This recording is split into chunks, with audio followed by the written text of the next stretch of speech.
देवतनियं कृष्ण त्वाम अहम शरणं गतः। अथ श्री वायुपुराण अष्टपञ्चाशो अध्यायः चतुर्युगाख्यानम्। ओम नमः शिवाय ओम नमः शिवाय ओम नमः शिवाय। सूतुवाच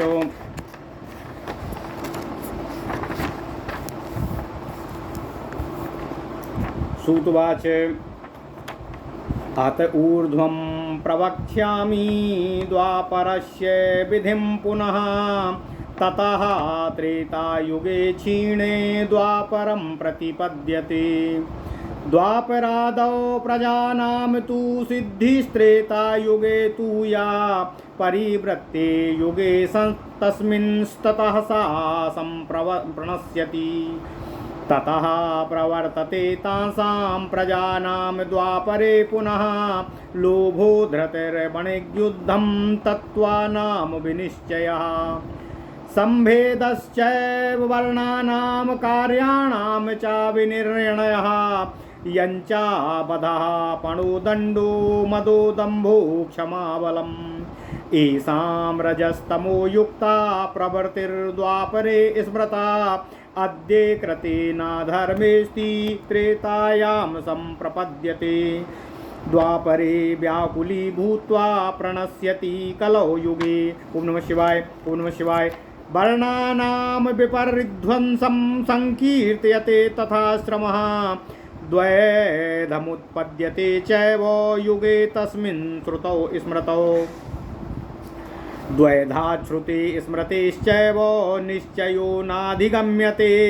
अनिश्चयाधिगमनाद्धमर्तध्वं तत्त्वं न विद्यते। धर्मतत्त्वे तु भिन्नानां मतिभेदो भवेन्द्रणाम्। ओम नमः शिवाय।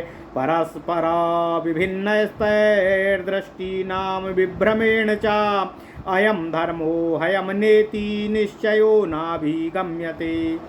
कारणानां च कैवल्यात् कारणास्याप्यनिश्चयत मतिभेदो च तेषां वैदृष्टीनां विभ्रमो भवेत्।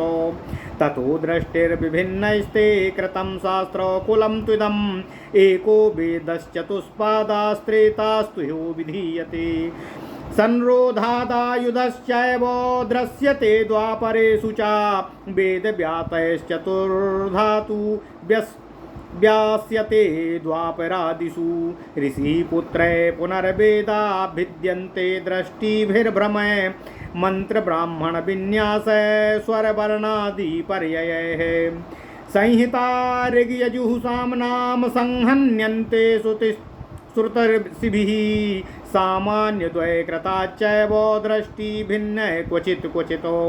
ब्राह्मणं कल्पसूत्राणि मन्त्रप्रवचनानि च अन्ये तु प्रतिहास्तीर्थे केचित्तान् प्रत्यवस्थिताम्। द्वापरेषु प्रवर्तन्ते भिन्नवृत्ताश्रमाद्विजा। एकमार्ध्वार्वयं पूर्वमासीद् द्वैधं पुनस्ततः। सामान्यो विपरीतार्थे कृतं शास्त्रकुलं त्विदम्। अध्वर्यवश्य प्राप्त प्रस्तावैर्बहुधा व्याकुलं कृतं। तथैवाथर्व ऋक्साम्नां विकल्पैश्चाप्यसंख्यया। व्याकुलं द्वापरे भिन्नं क्रियते भिन्नदर्शनै। तेषां भेदाः प्रभेदाश्च विकल्पैश्चाप्यसंख्यया। द्वापरे सम्प्रवर्तन्ते विनश्यन्ति पुनः कलौ। तेषां विपर्याश्चैव भवन्ति द्वापरे पुनः। अभ्रष्टिर्मरणं चैव तथैव व्याधोयुपद्रवाः। वाङ्मनः कर्म जैर्दुःखैर्निर्वेदो जायते पुनः। निर्वेदात् जायते तेषां दुःखमोक्षो विचारणाच्च वैराग्यं वैराग्यदोषदर्शनं। दोषाणां दर्शनाच्चैव द्वापरे ज्ञानसम्भवः। तेषां चामानिनां पूर्वमाध्ये स्वायम्भवेन्तरे उत्पद्यते हि शास्त्राणां द्वापरे परिपन्थिनः आयुर्वेदविकल्पश्च अङ्गानां ज्योतिषस्य च अर्थशास्त्रविकल्पश्च हेतुशास्त्रविकल्पनम् स्मृतिशास्त्रप्रभेदाश्च प्रस्थानानि पृथक् पृथक् द्वापरेष्वभिवर्तन्ते मतिभेदास्तथा नृणाम् मनसा कर्मणा वाचा मनसा कर्मणा वाचा कृच्छार्द्वार्ता प्रसिद्धयति द्वापरे सर्वभूतानां कायक्लेशो पुरस्कृतः लोभो धृतिर्विनियुद्धं तत्त्वानां विनिश्चयः वेदशास्त्र प्रणयनं धर्माणां शङ्करस्तथा द्वापरेषु प्रवर्तन्ते रागो लोभो वधस्तथा वर्णाश्रम परिध्वंसाः कामद्वेषो तथैव च पूर्णे वर्षसहस्रे द्वे परमायुस्तथा नृणामो निःशेषे द्वापरे तस्मिंस्तस्य संध्या तु पादता प्रतिष्ठते गुणैरहीनो धर्मोऽसौ द्वापरस्य तु तथैव संध्यापादेन अंस्तस्यावतिष्ठते द्वापरस्य च वर्षे च तिस्यस्तो तु निबोधत द्वापरस्यांशशेषे तु प्रतिपत्ति कलेरतः हिंसासूया नृतं मायाबधश्चैव तपस्विनाम एते स्वभाववास्तिस्य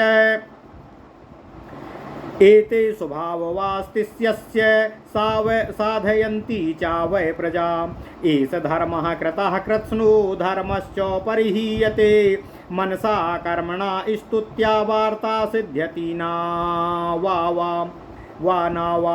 कलौ प्रमारको रोगः सततं क्षुब्धयानि वै अनावृष्टि भयं घोरं देशानां च विपर्ययः न प्रमाणं स्मृतेरस्ति तिस्ये लोके युगे युगे गर्भस्थो म्रियते कश्चिद्यौवनस्तथा परः स्थाविरे मध्यकौमारे म्रियते वै कलौ प्रजाः अधार्मिकास्त्वनाचारा मोहकोपाल्पतेजसा अनुव्रत्य ब्रुवाश्च सततं तिस्ये जायन्ति वै प्रजाः दुरिष्टैर्दुरधीतैश्च दुराचारैर्दुरागमै विप्राणां कर्मदोषोस्तै प्रजानां जायते भयं हिंसा माया तथैर्ष्या च क्रोधोऽसूया क्षमा नृतम्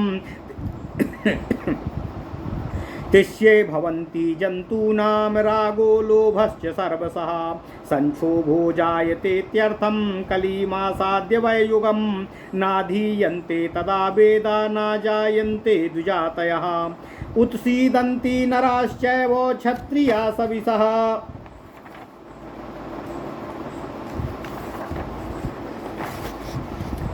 क्रमातो शूद्राणामन्त्ययोनेस्तु सम्बन्धा ब्राह्मणैः सह भवन्ति है कलौ तस्मिन् शयनासन भोजने राजाना शूद्रभूयिष्ठा पाखण्डानां प्रवर्तका भ्रूणहत्या प्रजास्तत्र प्रजा एवं प्रवर्तते आयुर्मेधा बलं रूपम कुलम चैव प्रहीयते शूद्राश्च ब्राह्मणाचारा शूद्राचाराश्च ब्राह्मणा राजवृत्ते स्थिताश्चौरा चौरस्वृत्ताश्च पार्थिवा भृत्याश्च नष्टसुहृदो युगान्ते पर्युपस्थिते आशीलिन्यो व्रताश्चापि स्त्रियो महामिषप्रिया माया मात्रा भविष्यन्ति युगान्ते प्रत्युपस्थिते स्वापद प्रबलत्वं च गावां चैवाप्युपक्षया साधूनां विनिवृत्तिश्च विद्या तस्मिन् कलौ युगे तदा सूक्ष्मो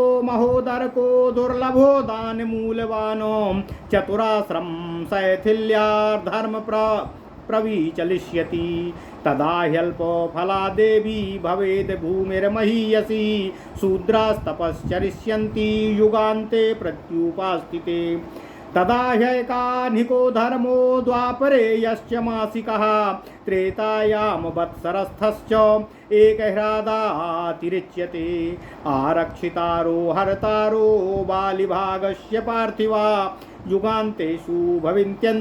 युगान्तेषु भविष्यन्ति स्वरक्षणपरायणाः अक्षत्रियाश्च राजानो विशः शूद्रोपजीविनः शूद्रभिवादिनः सर्वे युगान्ते द्विजसत्तमाः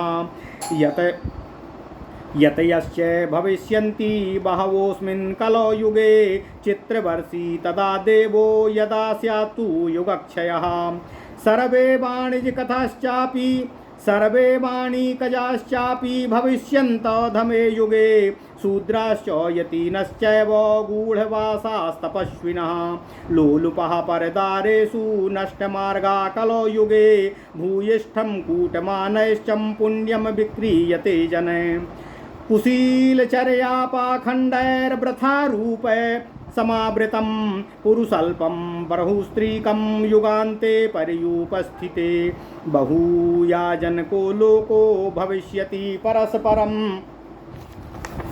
क्रव्यादनः क्रूरवाक्यो नार्जवो मानान् सूचकाः। ओम नमः शिवाय। नाकृते प्रतिकर्ता च क्षीणो लोको भविष्यति आशंका चैव पतिते तद्युगान्तस्य लक्षणं नरशून्या बहुमती शून्या चैव भविष्यति मण्डलानो भवन्यत्र देशेषु नगरेषु च अल्पोदकाचाल्पफला भविष्यति वसुन्धरा गोप्तारश्चाप्य गोप्तारा प्रभविष्यन्ति शासनाः हरतारः पररत्नानां परदारो प्रदर्शकाः कामात्मानो दुरात्मानो ह्यधर्मात् साहसप्रियाः प्रनष्टचेतनाम पुंसो मुक्तकेशास्तु चूलिकाः ऊन षोडशवर्षाश्च प्रजायन्ते युगक्षये शुक्लदन्ताजिताक्षाश्च मुण्डाः कासाय वाससा शूद्रा धर्मचरिष्यन्ति युगान्ते पर्युपस्थिते सस्यचौरा भविष्यन्ति तथा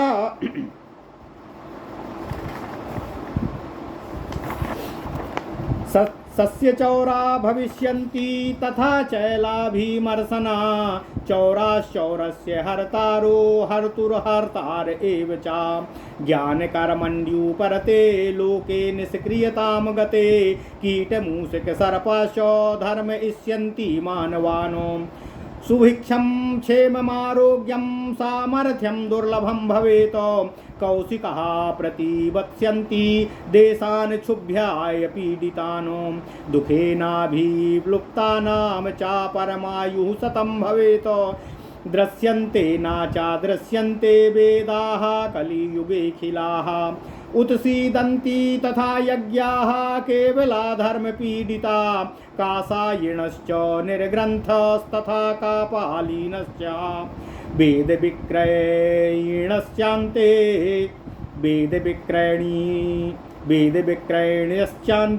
चान्ये तीर्थविक्रयणिनो परे वर्णाश्रमाणां ये चान्ये पाखण्डा परिपन्थिनाम् उत्पद्यन्ते तथा ते वै सम्प्राप्ते तु कलौ युगे नाधीयन्ते तदा वेदा शूद्रा धर्मार्थकोविदाः यजते नाश्वमेधेन राजानः शूद्रयोनयः स्त्रीवधं गोवधं कृत्वा हत्वा चैव परस्परम् उपहन्युस्तदान्योऽयं साधयन्ति तथा प्रजाः दुःखप्रचारतोल्पायुर्देशोत्सादो सरोगता मोहो ग्लानिस्तथा सौख्यं तमोवृत्तं कलौ स्मृतं प्रजासु भ्रूणहत्या च अथवा सम्प्रवर्तते तस्मादायुर्बलं रूपं कलिं प्राप्य प्रहीयते दुःखेनाभिप्लुतानां वै परमायु शतं नृणामो दृश्यन्ते नाभिदृश्यन्ते वेदा कलियुगेऽखिला उत्सीदन्ते तदा यज्ञः केवला धर्मपीडिता तदा स्वल्पेन कालेन सिद्धिं यास्यन्ति मानवा धन्या धर्मं चरिष्यन्ति युगान्ते द्विजसत्तमाः श्रुतिस्मृत्युदितं धर्मं ये चरन्त्यानुसूयकाः त्रेतायां वार्षिको धर्मे द्वापरे मासिका स्मृतः यथाशक्ति चरण प्राज्ञास्तद्ब्रह्मा त्रेतायां वार्षिको धर्मो द्वापरे मासिका स्मृतः यथाशक्ति चरान् प्राज्ञास्तदह्ना प्राप्नुयात् कलौ एषा कलियुगेऽवस्था संध्यांसं तु निबोध मे युगे युगे तु हीयन्ते स्त्रीन् श्रीन् पादांश्च सिद्धयः युगस्वाभावत संध्यास्तु तिष्ठति मास्तु पादसः असंध्या स्वभावाच्यांसेषु पादशास्ते प्रतिष्ठिता एवं संध्यांसके कालम संप्राप्ते युतु युगान्तिके तेषां शास्ता ह्यसाधूनां भृगूणां निधनुत्थिताः गोत्रेण वै चन्द्रमसो नाम्ना प्रमीतिरुच्यते माधवस्य तु सोऽसेन पूर्वं स्वायम्भुवेन्तरे समासा विंशतिं पूर्णा पर्यटन वै वसुन्धरामो आचकर सा वैसेनां सवाजीरथ कुञ्जरं प्रग्रहीतार्युधैर्विप्रय शतशोथ सहस्रसा सा तदा तय परिवृत्तो म्लेच्छान् हन्ति सहस्रशः साहत्वा सर्वगश्चैव राज्ञस्तान् शूद्रयो निजान् पाखण्डान् तथा सर्वान् निःशेषान् कृतवान् प्रभु नात्यर्थं धार्मिका ये च तान् सर्वान् हन्ति सर्वशः वर्णव्यत्यास जातांश्च ये च तानुपजीविनः उदीच्यामान्यमध्यदेशाश्च पार्वतीयांस्तथैव च प्राच्यान् प्रान्तीच्याश्च तथा विन्ध्यपृष्ठापरान्तिकामो तथैव दक्षिणात्यांश्च द्रविणान् सिंहलयसः गान्धारान् पारदारांश्चैव पल्वान्यावनास्तथा तुषारान् बर्बरांश्चीनान् शूलिकान् दर्दान् खसान् लम्बकानथ केतांश्च किरातानां च जातयः प्रवृत्तचक्रो बलवान् म्लेच्छानामन्तक्रद्दिषु अदृश्यः सर्वभूतानां चचराथो वसुन्धरामो माधवस्य तु सोंसेनः देवस्य हि अभिजज्ञिवानो पूर्वजन्मो विधिस्गश्च अप्रमीतिर्नाम वीर्यवानो गोत्रेण वै चन्द्रमसः पूर्वे कलियुगे प्रभु द्वात्रिंशेऽभ्युदिते वर्षे प्रकान्ते विंशतिं समाः विनिघ्नान् सर्वभूतानि मानवानि सहस्रशा कृत्वा वीर्यावशेषा तु पृथ्वीं रूढेन कर्मणां परस्पर निमित्तेन कोपेनाकस्मिकेन तु असासाधयित्वा व्रसलानो प्रायशस्तान् धार्मिकानो गंगा यमुनयोर्मध्ये निष्ठां प्राप्तः सहानुगा ततो व्यतीते तस्मिंस्तु अमात्ये सत्यसैनिके उत्साद्य पार्थिवान् सर्वान् म्लेच्छांश्चैव सहस्रशः तत्र संध्यांसके काले संप्राप्ते तु युगान्तिके स्थिता स्वल्पावशिष्टास्तु प्रजास्विह क्वचितो अप्रग्रहस्तास्ततः वै लोकचेष्टास्तु वृन्दसः उपहिंसन्ति चान्योन्यं प्रपद्यन्ते परस्परम् अराजके युगवासन्त्य संशये समुपस्थिते प्रजास्ता वै तथा सर्वा परस्परो भयार्दिता व्याकुलाश्च परीक्षान्ता स्वक्तया दारान् ग्रहाणि च स्वान् प्राणान् समवेक्षन्तो निष्कारुण्यासु दुःखिता नष्टे श्रोते स्मृते धर्मे परस्परा हतास्तदा निर्मार्यादा निराक्रन्दा निस्नेहा निरपत्रपाः नष्टे वर्षे प्रतिहता ह्यस्वकाः पञ्चविंशका हित्वा दारांश्च पुत्रांश्च विषादव्याकुलेन्द्रियाः अनावृष्टि हताश्चैव भर्तामुत्सृज्य दुःखिता प्रत्यान्तास्तान्निवेशन्ते हित्वा जनपादान् स्वकान् सरिताः सागरानुपान्ते वन्ते पर्वतांस्तदा मधुमासैर्मूलफलैर्वर्तयन्ति सुदुःखिता चीरवस्त्राजिनधराः निष्पन्ना निष्परिग्रहा वर्णा सम्परिभ्रष्टा शङ्करं घोरमास्थिता एतां काष्ठमनुप्राप्ता अल्पशेषा प्रजास्तथा जरा व्याधि क्षुधाविष्टा दुःखान्निर्वेदमागमन् विचारणम तु निर्वेदात् समावस्था विचारणात् साम्यावस्थासु संबोधा धर्मशीलता तासूपगमयुक्तासु कलिशिष्टासु वै स्वयं अहोरात्रं तदा तासां युगम तु परिवर्तते चित्त सम्मोहनम कृत्वा तांसाम वै सप्तमम तु तं भविनोऽर्थस्य चाबालात् ततः क्रतमवर्तत प्रव्रते तु पुनस्तस्मिंस्ततः कृतयुगे तु वै उत्पन्ना कलिशिष्टास्तु कार्तयुग्याः प्रजास्तदा तिष्ठन्ति चेह ये सिद्धा सुहृष्टा विचरन्ति च सदा सप्तर्षयश्चैव तत्र ते चाव्यवस्थिताः ब्रह्मक्षत्री विशाशूद्रा बीजार्थं ये स्मृता इह कलिजयसा ते सर्वे विनिर्शेषास्तदा भवन् तेषां सप्तर्षयो धर्मम् अकथयन्ति तरेषु च वर्णाश्रमाचारयुक्ता श्रौतः स्मार्तो द्विधातु सः ततस्तेषु क्रियावत्सु वर्तन्ते वै प्रजाकृते श्रौतः स्मार्तकृतानां तु धर्मः सप्तर्षि दर्शितः। ओम नमः शिवाय। तासु धर्मव्यवस्थार्थं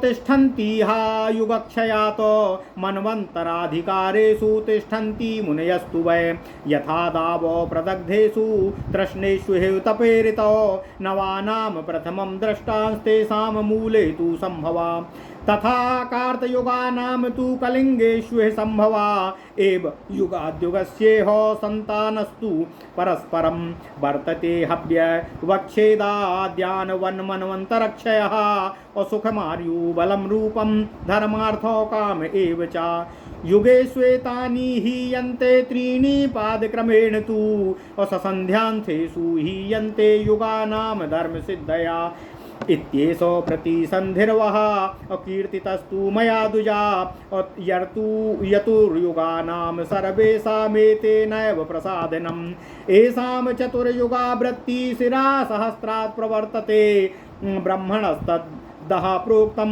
रात्रिश्च तावतीं स्मृता अत्रार्जवं जडीभावो भूतानां युगक्षयात् एतदेव तु सर्वेषां युगानां लक्षणं स्मृतम् येषां चतुर्युगानां तु गणनां ह्योकसप्ततिः क्रमेण परिवृता तु मनोरन्तरमुच्यते चतुर्युगे तथैकस्मिन् भवति हो यथा श्रुतं तथा चान्येषु भवति पुनस्तस्त यथा क्रमम् सर्गे सर्गे यथा भेदा उत्पद्यन्ते तथैव तु पञ्चाभित्तत्परिमिता न्यूनानाधिकास्तथा तथा कल्पयुगे सार्धं भवन्ति समलक्षणा मनवन्तराणां सर्वेषामेतदेव तु लक्षणम्। ओम नमः शिवाय। तथा युगानां परिवर्तनानि चिरप्रवर्तानि युगस्वभावात् तथा नासन्तिष्ठन्ति जीवलोकः क्षयोदाभ्यां परिवर्तमानः इत्येतल्लक्षणं प्रोक्तं युगानां वै समासतः अतीतानोतीतानां वै सर्वमन्तरेष्वः अनागतेषु तद्वच्चोपतरकः कार्यो विजानता मनवन्तरेषु सर्वेषु अतीतानागतेषु मनवन्तरेणु चैकेनो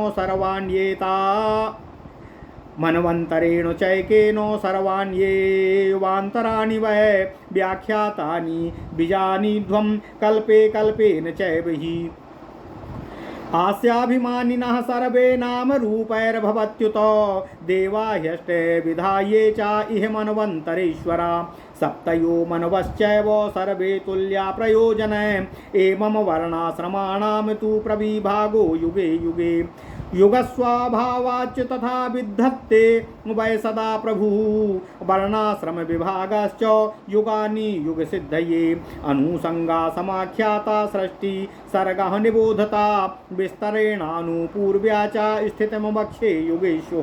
ओम नमः शिवाय। ओम नमः शिवाय। ओम नमः शिवाय।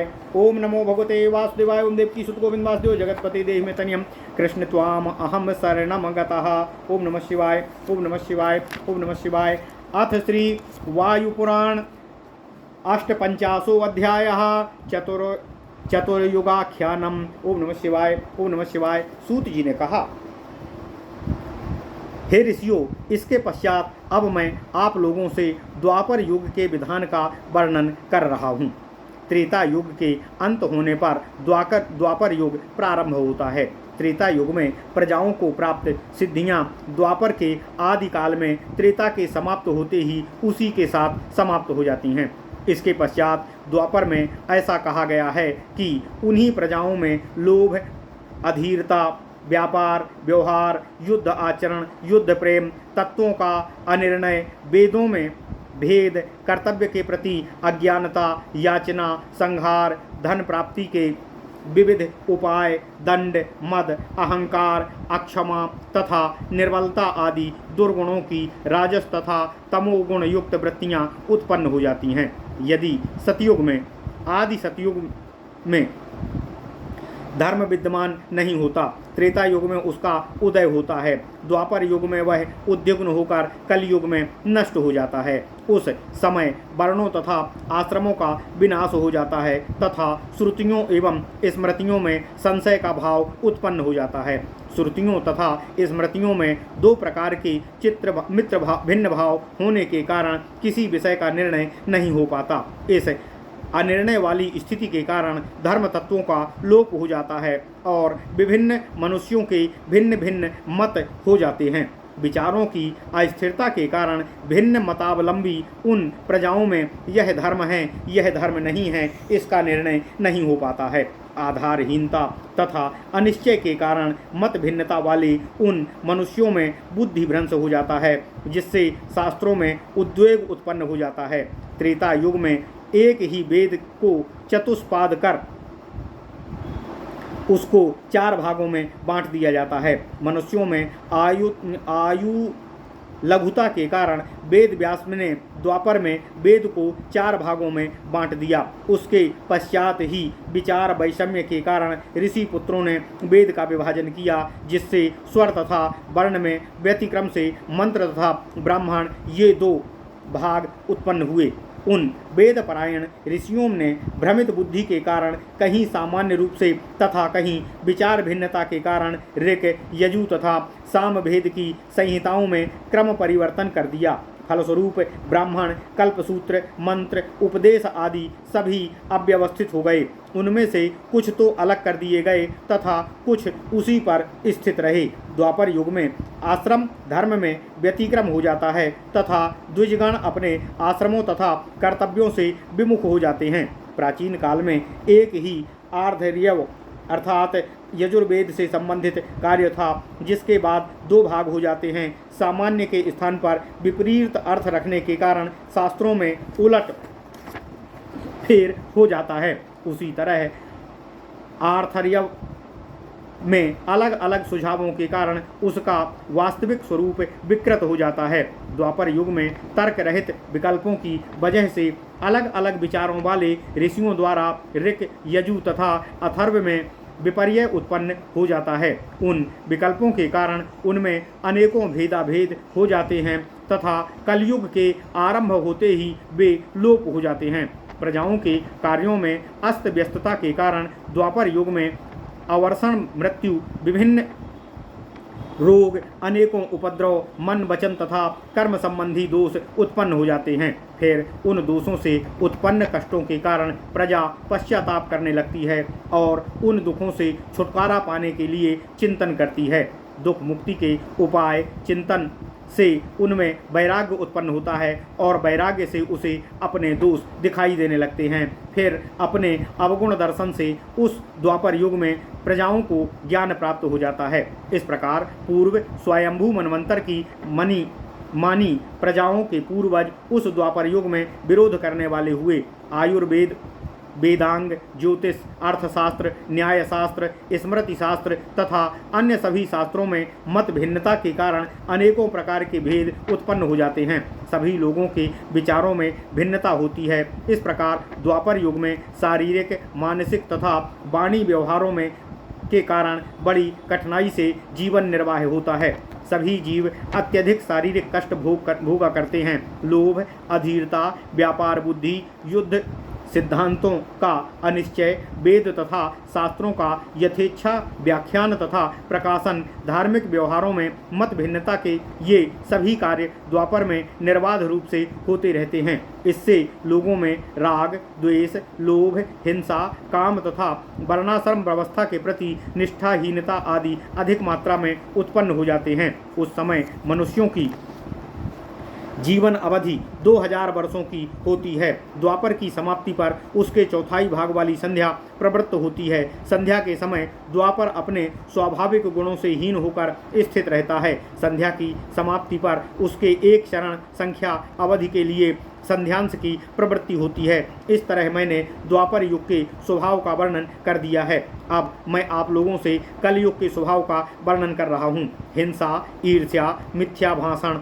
कपट, तपस्वियों का वध, यह कलयुग का स्वभाव है तथा उस समय की प्रजा युग धर्म के अनुसार इसमें रत रहती है। इस प्रकार के कली धर्म के कारण वैदिक धर्मों का समूल विनाश हो जाता है। मन,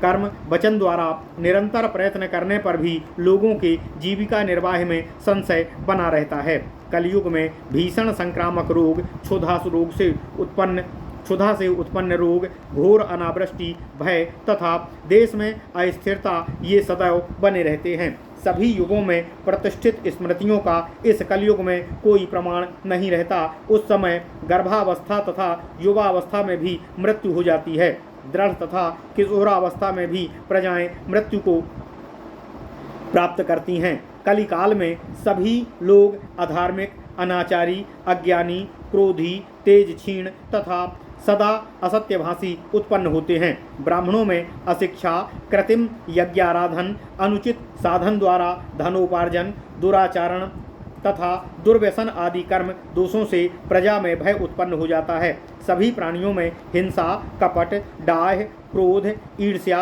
अक्षमा, झूठ, मोह तथा लोभ आदि दोष उत्पन्न हो जाते हैं। कलिकाल में सभी प्राणी अत्यंत क्षोभयुक्त होते हैं तथा उस समय द्विजातिगण ना तो वेदाध्ययन करते हैं और ना ही विधि पूर्वक यज्ञानुष्ठान कराते हैं। इस प्रकार क्षत्रिय, वैश्यों सहित सभी मनुष्य नष्ट होने लगते हैं। कलिकाल में ब्राह्मणों का शूद्र तथा अधम वर्ण के लोगों के साथ सोने, बैठने तथा भोजन करने का संबंध विस्थापित हो जाता है। राजागण पाखंडी तथा अधिकतर शूद्र जाति के होते हैं। प्रजा भ्रूण हत्या आदि महापातकों में लिप्त हो जाती है। सभी लोगों की आयु, ज्ञान, बल, रूप तथा कुल का विनाश हो जाता है। शूद्र ब्राह्मणों की भांति तथा ब्राह्मण शूद्रों की भांति व्यवहार में संलग्न हो जाते हैं। चोर राजवृत्ति तथा राजागण चोर वृत्ति अपना लेते हैं, अर्थात चोर राजाओं की तरह शासनकर्ता तथा राजागण धन का अपहरण करने वाले चोरों की तरह व्यवहार करते हैं। उस कलयुग में सेवक अपने स्वामी के प्रति निष्ठावान नहीं रहते। स्त्रियां शील रहित, व्रत आदि का परित्याग करने वाली, मांस तथा मदिरा के सेवन में रुचि रखने वाली तथा सदा माया रचने वाली होती हैं। कलयुग के आगमन पर हिंस्र पशुओं की वृद्धि तथा गौवों में ह्रास होने लगता है। कलयुग में सात्विक प्रवृत्ति के लोग दुर्लभ हो जाते हैं। इस प्रकार कलयुग के आने पर चारों आश्रम की व्यवस्था दुर्बल हो जाती है तथा महान फलदायी, अति दुर्लभ, सूक्ष्म, दान मूलक धर्म अस्थिर हो जाता है। यद्यपि महीयसी पृथ्वी उस समय अल्प फलप्रदा हो जाती है तथा शूद्रगण तपस्या में संलग्न हो जाते हैं, तथापि उस कलयुग में एक दिन किया गया धर्म द्वापर के 1 मास तक तथा त्रेता के 1 वर्ष तक किए गए धर्म के समान फलदायी होता है। उस युगांत काल में राजागण केवल अपनी ही सुरक्षा में लगे रहते हैं तथा प्रजा की रक्षा पर ध्यान न देकर उनसे केवल कर वसूलते हैं। अक्षत्रिय जाति के लोग राजा होंगे तथा वैश्यगण शूद्रों की भांति जीविकोपार्जन करेंगे। उस युग में सभी ब्राह्मण वर्ग शूद्रों को नमस्कार करेंगे। उस कलयुग में अनेकों लोग सन्यासी का वेश धारण कर उससे अपना जीवन निर्वाह करेंगे। युग के अंत समय में विभिन्न विचित्र प्रकार की वृष्टि, कहीं बहुत अधिक, कहीं बहुत कम और कहीं अनावृष्टि होगी। उस निकृष्ट युग में सभी लोग व्यापार कर्म में संलग्न हो जाएंगे। शूद्रगण कौपीनधारी सन्यासी बनकर तपस्या करेंगे तथा सभी लोग कलिकाल में पराई स्त्री के प्रति आकृष्ट होकर अपने धर्म मार्ग से भ्रष्ट होंगे। तौल नाप में धोखाधड़ी करके व्यापारी अपनी वस्तुओं को बेचकर क्रेताओं को ठगेंगे। व्यर्थ के आडंबरों में लिप्त लोग आचरणहीन तथा शील रहित हो जाएंगे। युग के अंत होने पर पुरुष अल्पसंख्यक तथा स्त्रियां बहुसंख्यक हो जाएंगी। लोग अनेकों प्रकार से परस्पर याचना करेंगे। लोग अपक्व, मांसभक्षी, अप्रियभाषी, कपटी तथा ईर्ष्यालु होंगे। लोग अकृतज्ञ, क्षीणकाय होंगे। उन्हें घोर पाप का भी भय नहीं होगा। युगांत के ये सभी लक्षण समझना चाहिए। मानव रहित पृथ्वी खाली दिखाई पड़ेगी। देशों तथा नगरों में मंडल बनेंगे। पृथ्वी स्वल्प जल तथा स्वल्प फल वाली हो जाएगी। पृथ्वी की रक्षा करने वाले राजागण उसकी रक्षा नहीं कर सकेंगे तथा शासन व्यवस्था पूरी तरह नष्ट हो जाएगी। वे राजागण दूसरों के रत्नों को छीनने वाले, पराई स्त्रियों के बलात्कारी, कामुक, दुर्जन तथा अधर्म के प्रति उत्साही होंगे। उस युगांत काल में पुरुष ज्ञान रहित, मुक्त केश तथा चूलिका अर्थात पक्षियों के पर की कलगी धारण करने वाले तथा मात्र 16 वर्ष की आयु में ही संतान उत्पन्न करने वाले होंगे। उस युगांत के समय सफेद दांत वाले, मुंडित सिर, कासय वस्त्रधारी शूद्र गण अपने को जितेंद्रिय बताकर धर्म कार्य कराएंगे। उस समय अन्न तथा वस्त्र की चोरी करने वाले चोर, चोरों के घर की चोरी करने वाले तथा डाकुओं को भी लूट लेने वाले लोग होंगे। इस प्रकार ज्ञान तथा सत्कर्मों से रहित जाने पर भी सभी लोग निष्क्रिय हो जाएंगे। फिर कीट, पतंग, चूहे तथा सर्प आदि जीव मनुष्यों को कष्ट देंगे। सुसमय, क्षेम, आरोग्य, सामर्थ्य आदि दुर्बल हो जाएंगे। क्षुधा, भय, कष्ट से परिपूर्ण देश में उस समय उल्लू पक्षियों का समूह ही निवास करेगा। इन दुखों से दुखी लोगों की परमायु 100 वर्ष मात्र होगी। उस कलिकाल में वेद शास्त्र यत्र तत्र ही दिखाई पड़ेंगे। धर्म के नष्ट हो जाने के कारण यज्ञ आराधन भी नहीं होगा। कासाय वस्त्रधारी अशिक्षित कपालगण धर्म का निर्णय करेंगे। इसी प्रकार कोई वेद विक्रेता होगा तथा कोई तीर्थ विक्रेता होगा। कलिकाल के उस समय में अनेकों वर्णाश्रम धर्म का विरोध करने वाले धूर्त उत्पन्न होंगे। ब्राह्मण वेदाध्ययन का परित्याग कर देंगे तथा शूद्रों को धर्म मर्मज्ञ कहा जाएगा। शूद्र कुलोत्पन्न राजागण अश्वमेध यज्ञ का आयोजन नहीं करेंगे। इस प्रकार कलिकाल में प्रजागण स्त्रीवध, गोवध, परस्पर युद्ध तथा हत्या आदि करके अपना जीवन निर्वाह करेंगे। इस प्रकार के भीषण पापाचार से दुखी लोग अल्पकाल तक ही जीवित रहेंगे। इस प्रकार देश नष्ट हो जाएगा।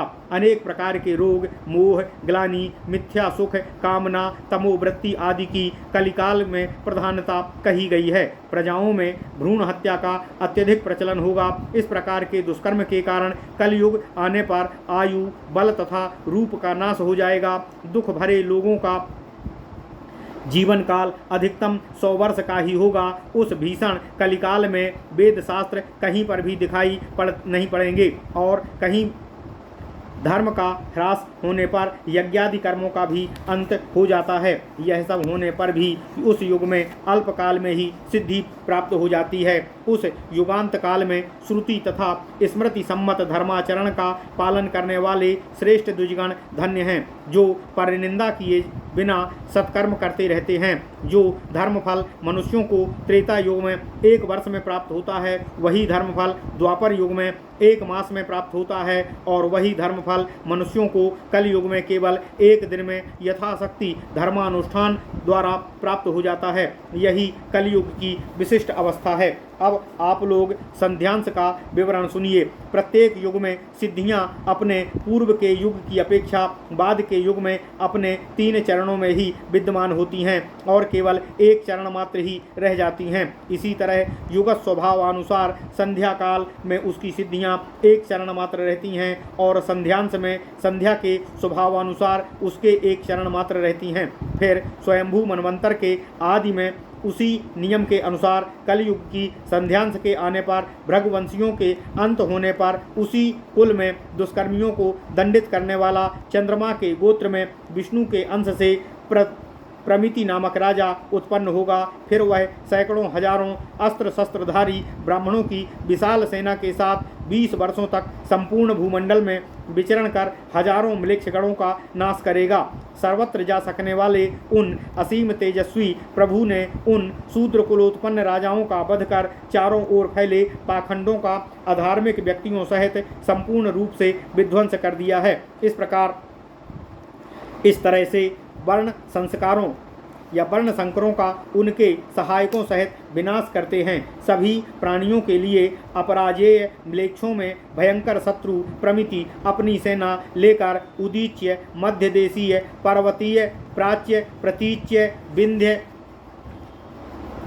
पर्वत के पृष्ठभाग के निवासी, सीमांत प्रदेशीय, दक्षिणात्य, द्रविण, सिंहल द्वीपवासी, गंधार, पारद, पलहव, यवन, तुषार, बर्बर, चीन, सूलिक, दरद, खस, लंबक, केत तथा किरात आदि म्लेच्छ जातियों को समूल नष्ट कर देंगे।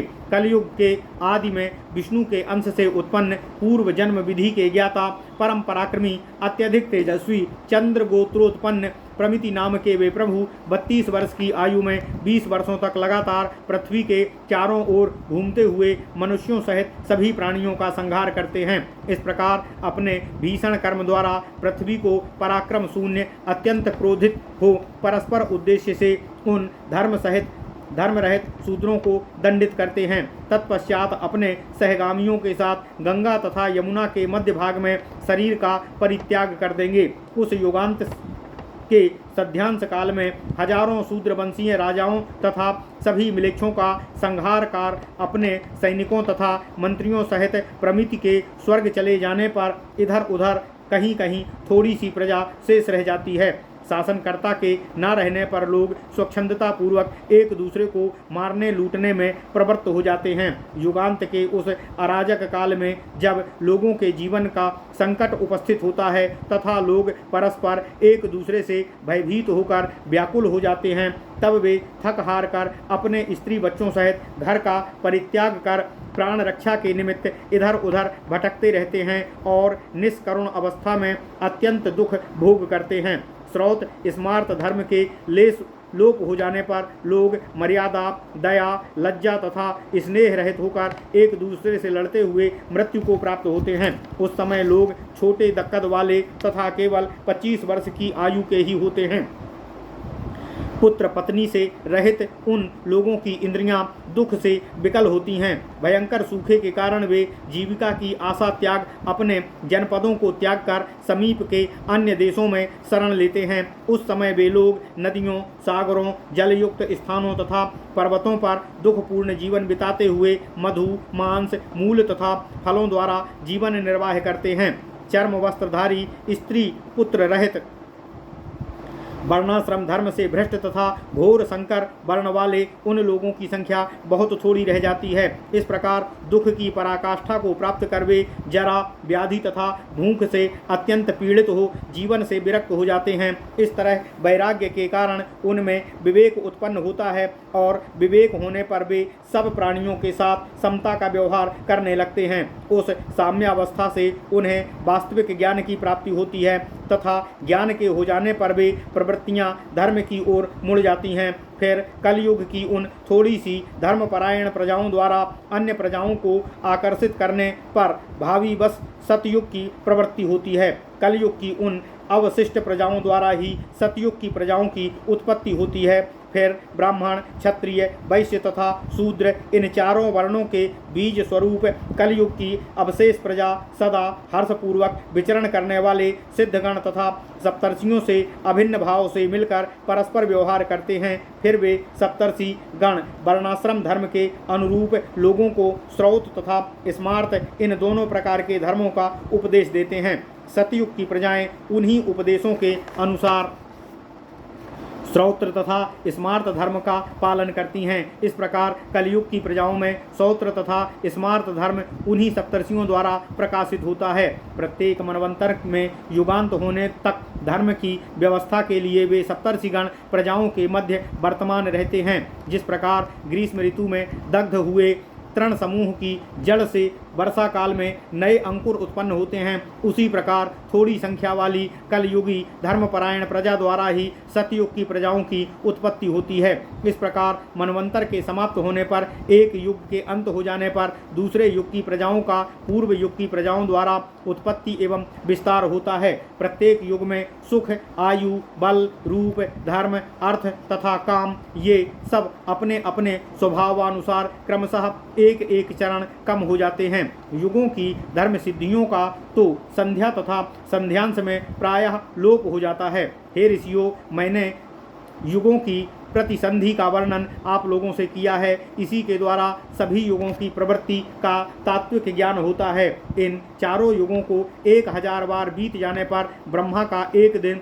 तथा उतने ही बार फिर बीत जाने पर एक रात्रि होती है। युगक्षय होने तक सभी जीवों में सरलता तथा जड़ता विद्यमान रहती है। सभी युगों का यही लक्षण कहा गया है। इन चारों युगों की पुनरावृत्ति 71 बार हो जाने पर उसे एक मनवंतर कहा जाता है। इन युगों में क्रमानुसार जो घटनाएं घटित होती हैं, वे ही घटनाएं उसी क्रम में दूसरे चतुर्युग में घटित होती हैं, किंतु एक सृष्टि की अपेक्षा दूसरी सृष्टि में 25 भेद होते हैं, कम से इससे कम या अधिक नहीं। कल्प तथा आयु भी समान लक्षण वाले होते हैं। सभी मनवंतरों में भी यही लक्षण होता है। इसी तरह सभी युगों का परिवर्तन स्वभावानुसार निरंतर तथा सनातन जानना चाहिए। क्षय तथा उदय इन दो अवस्थाओं में परिवर्तनशील जीवलोक एक ही अवस्था में स्थित नहीं रह सकता है। व्यतीत तथा भविष्य के सभी मनवंतरों का लक्षण मैंने संक्षेप में आप लोगों से कह दिया। भविष्य के मनवंतर की घटनाओं को बुद्धिमान मनुष्य बीते हुए मनवंतर की घटनाओं द्वारा समझ सकते हैं। इसी तरह एक कल्प के वर्णन से अन्य दूसरे कल्प की घटनाओं का अनुमान लगा लेना चाहिए। देव, ऋषि तथा मनुगण जो मनवंतरों के अभिमानी स्वामी हैं, वे नाम तथा रूप में समान प्रयोजन को सिद्ध करने वाले हैं। वर्णाश्रमों का विभाजन प्रत्येक युग में इसी प्रकार होता है। युग के स्वभावानुसार उस युग की कार्य सिद्धि के लिए प्रभु विधाता वर्णाश्रम धर्म के विधि विधान को संपादित करते हैं। मैंने इस प्रकार युगों के आपसी संबंधों का वर्णन आप लोगों से कर दिया है। अब सृष्टि का विवरण आगे आप लोगों से करूँगा। युगों की स्थिति का क्रमानुसार वर्णन विस्तार पूर्वक आगे आप लोग सुनेंगे। ओम नमः शिवाय। इति श्री वायु महापुराणे वायुप्रोक्ते चतुर्युगाख्यानम नामाष्टपंचाशोऽध्यायः। इस प्रकार श्री वायु महापुराण में चतुर्युग नामक 58वां अध्याय पूर्ण हुआ। ओम नमः शिवाय, ओम नमः शिवाय, ओम नमः शिवाय, ओम नमो भगवते